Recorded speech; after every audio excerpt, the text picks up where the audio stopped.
right, good morning. How are you? Welcome to KEDM. This is Pearson Cross, and we are having a conversation this morning with our current mayor, Friday Ellis, who is a candidate for mayor again this time around. And we're going to find out what makes him tick and what he plans to do if he gets elected and what he plans to do if he doesn't, I guess. So welcome to the show. Well, thank you, Dr. Cross. It's always good to be here with you and to be able to talk directly to our voters and people of the city of Monroe. Absolutely. So, leaving aside what you did last time, what's led you to run for re-election? I mean, are you you finished your first 4 years and you said, "Hey, I like this. Let's do it again," or is it something else? Yeah, it is. It is an honor. It really is one of the greatest honors that I've had to represent the people of Monroe. But what's keeping me in it is the same things that got me in it. Right? There was a definite need for a clear vision and a new vision and a pathway for Monroe, proper leadership to get us there.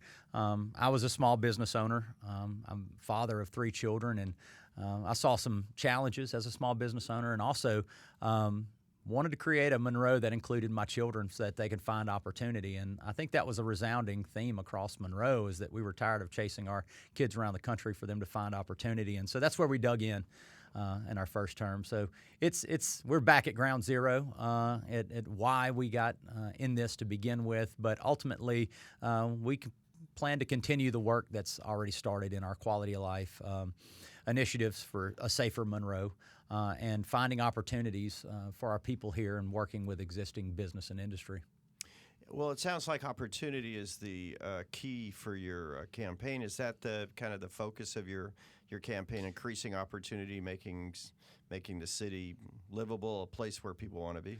Yes, and I guess if you said one thing, our theme this year is promises made and promises kept, and that's very important to the voters to know that the reasons that you put us in office, that we're delivering on those promises. And, we promised to invest in youth services, invest in our police officers to be able to create a safer Monroe.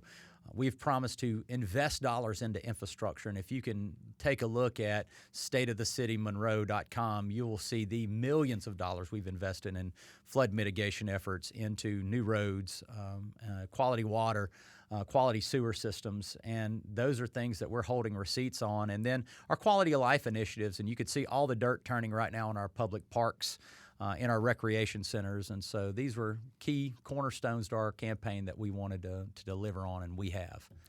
Now, I know that Jamie Mayo's saying in some of his campaigns that you're just continuing things that he did or he had originated. So how would you respond to that? Yeah, I always say that, look, we don't mind finishing projects that other people couldn't and did not. Let's take the Renwick overpass.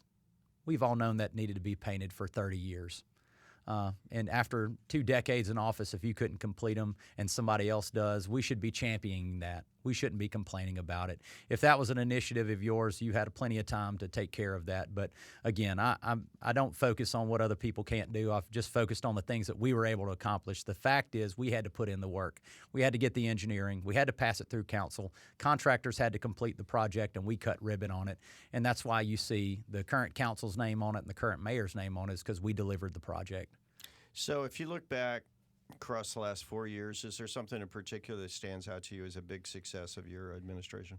Yeah, I say there's some things that are tangible and other things that are intangible. I think the relationship building is one of the big things that we really hang our hat on, is working with residents on some critical felt needs within their community, whether it be new sidewalks, lighting, a new grocery store in areas that have never seen new development in decades, to something as big as the Texas Standard for Trunk Line. This was one of 3 major trunk lines that we needed for capacity that was hindering new housing development, hindering new business development. We couldn't give will serve letters, and it was clogged for over 2 miles. This was one of 3 major trunk lines, and it was spilling sewer into people's homes. And we've known about it for 17 years, and that was the first initiative that we worked to get done. We put our American Rescue Plan dollars to work there, thanks to a community funding opportunity from Congresswoman Letlow. She put her dollars there as well. And now we're moving into phase 2. We've cleaned the line. Now we're going into doing point repairs on it. And so now we have the capacity to start growing our communities through quality housing stock and new business development. So building on that, is that what you think will be the most important thing you'll do if you get reelected? What are your plans for the future? Yeah, so our number one focus right now is the reduction of crime, and through in 2 different ways. We all understand crime has 2 different sides of a coin. One is prevention, and one is protection. The protection side of things, we're going to keep investing in our Monroe police officers. We're going to continue investing in them quality training, community policing efforts to get them the equipment that they need, like force multipliers such as ShotSpotter and license plate readers to help them be more responsive to crime.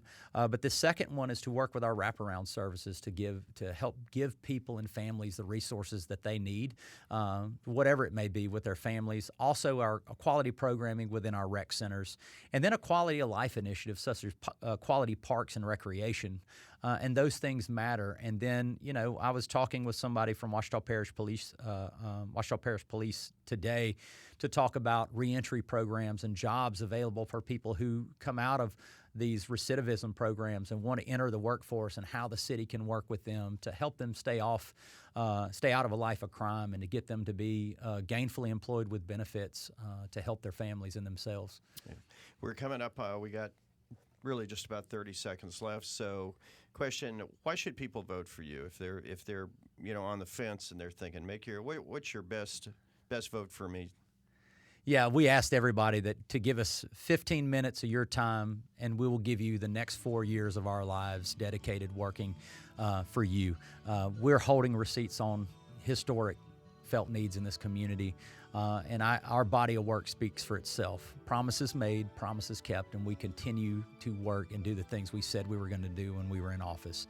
And again, I just want to thank the voters for this opportunity to serve them. It really has been a true honor, and I want to continue this work.